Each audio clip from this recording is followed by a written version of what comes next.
До 27 јануари годинава трае повикот за доставување на барањата за кофинансирање на системот за наводнување капка по капка, конструкција на бунари и други зафати на површинска вода, информира Џаби Рамадани, регионален раководител на Агенцијата за поттикнување на развој на земјоделството. Во случајов станува збор за подмерка од мерката 121 инвестиции за модернизација на земјоделски стопанства. Според Рамадани, за подмерката најмногу се заинтересирани земјоделците кои што имаат овошни насади заради прифатливите услови. До 1.800.000 денари е прифатлива вредност за набавка и сместување на системот капка по капка.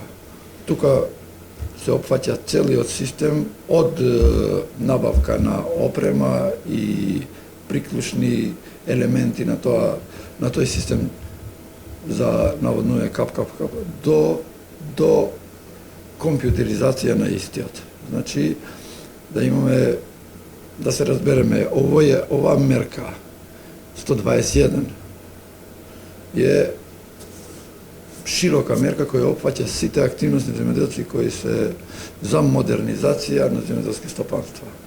Дел од тоа е ова подмерка 121.4 која е врзана со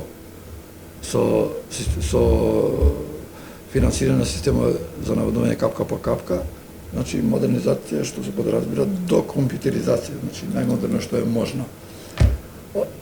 А за конструкција на бунари прифатлива вредност е до 364.000 денари максимум. Тоа се однесува за еден бунар, ископ, елементи, цепки, филтри, тие работи што се однесуваат само за бунар. Инаку, како прифатливи трошоци, се доста многу работи во овој јавен повик, односно подмерка, што опфаќа целиот систем за наводнување капка по капка, опфаќа и електрична енергија со сите пропратни работи кои опфаќаат, почнувајќи од довод на електрична енергија, ако се однесува за приклучување со електричниот систем или набавка на агрегати за производство на електрична енергија или фотоволтаични панели и така натаму. Се што се однесува, значи, и за ископот, и за останати работи кои допринесуваат за црпење на таа вода, значи се прифатливи како трошоци. Додека, ако се однесува за поставување на систем капка по капка со користење на вода од хидромелиоративните системи, како што е кајнав дел од нашето земјиште што е под систем за наводнување, тогаш едноставно од документи треба само да има склучен договор со водостопанство дека користи таа вода и се приклучува на тој систем.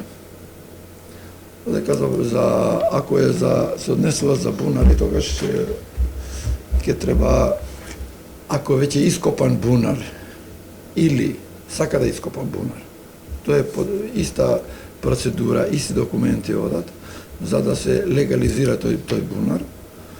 Тоа обично се бара со едно барање од тој што поднесува до Министерството за животна средина, за да се даде.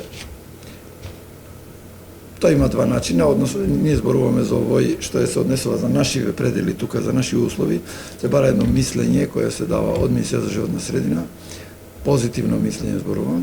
За поддршката може да аплицираат земјоделци кои што се впишани во единствениот регистар на земјоделски стопанства. Јавниот повик беше објавен на 29 декември минатата година.